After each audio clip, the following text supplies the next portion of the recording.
আসসালামু আলাইকুম। আমি অর্ণি বলছি সুইডেন থেকে। চলে আসলাম আরেকটা ব্লগ নিয়ে। আজকে আপনাদেরকে দেখাবো, আমার ব্লগে থাকছে কীভাবে মাত্তা বানানো হয়, মাত্তাগুলো কীভাবে তৈরি করা হয়। আমরা তো দোকানে গেলে খুব সহজে একটা মাত্তা কিনে ফেলি, কার্পেট কিনে ফেলি। এটা একটা এরকম কার্পেট, কিন্তু আমরা তো বুঝি না যে এটার পিছনে আসলে কত কষ্ট, এটা বানাতে আসলে কতটা সময় লাগে। এটা বানাতে আসলে অনেক সময় লাগে। হাতে নিজে নিজে করে এটা বুনন করা হয়। সুতার টান দিয়ে, সুতা যে টানা হচ্ছে, সুতা খুব টান থাকা লাগবে। সুতার টানা দিয়ে ঠিক জামদানি শাড়ির মতো আর কি, এটা ওইরকমভাবেই বানানো হয়। জামদানি শাড়ির মতো সুতা টানা দিয়ে, সুতা টানা দিচ্ছে, সুতা টান করে তারপরে এই কার্পেটটা বানানো হচ্ছে। মেশিনটা সুন্দর করে আগে সুতা টানা দিয়ে তারপরে কার্পেটটা তৈরি করা হয়।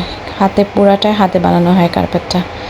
আসলে দেখতে মনে হচ্ছিল না, আমি যখন দোকানে গিয়ে দেখি কার্পেটটা, আমার কাছে অতটা মনে হচ্ছিল না যে এর পিছনে কতটা কষ্ট করা লাগে। যখন নিজের চোখে দেখলাম, এটা আসলে অনেক কষ্ট, অনেক দিনের পরিশ্রমের ফল। আসলে অনেক দিন ধরে বানানো লাগে। একটা কার্পেট বানাতে অনেক দিন সময় লাগে। খুব মনে হচ্ছিল খুব সহজ, তো আসলে সময় দিতে হয়। এই টুকরা টুকরা কাপড়গুলোকে লম্বা করে তারপরে এটার মধ্যে দিয়ে এভাবে পেঁচায়, তারপরে এই সুতার ভিতর দিয়ে ঢুকায় নিয়ে সুতা টানা দিয়ে তারপর করা লাগে।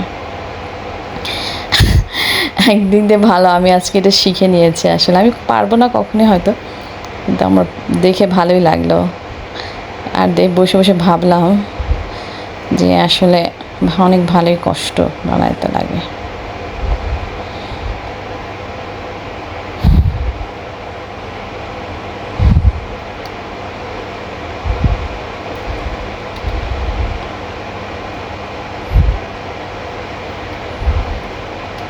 এই পাশ দিয়ে আগে গিট্টু করা লাগে, প্রত্যেকটা টান দিতে দিতে, নাহলে আবার পাশ দিয়ে খুলে যাবে। এই জন্য একটু আগে টানা দিয়ে সুতাটাকে আগে শক্ত করে নিচ্ছে, গিট্টু দিয়ে দিতে হচ্ছে, না হলে একটু খুলে যেতে পারে পাশ দিয়ে আবার।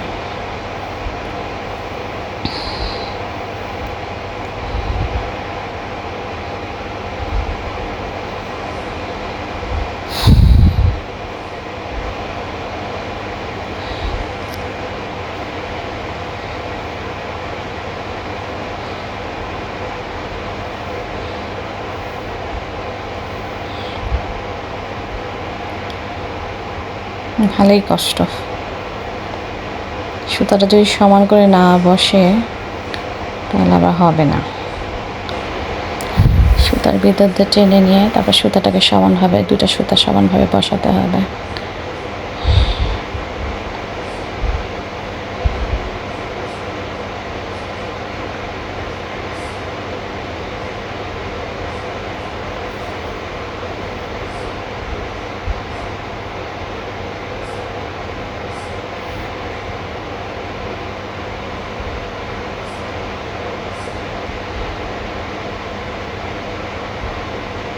সমানভাবে বসাচ্ছে।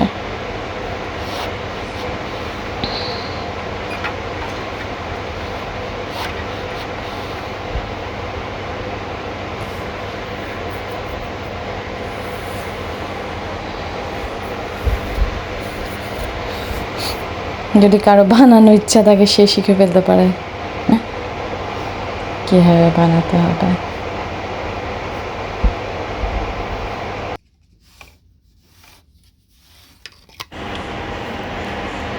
ওকে, বাবাই, আজকে এই পর্যন্তই। আবার দেখা হবে নেক্সট কোনো ভিডিওতে। ওকে, ভালো থাকেন, বাবাই।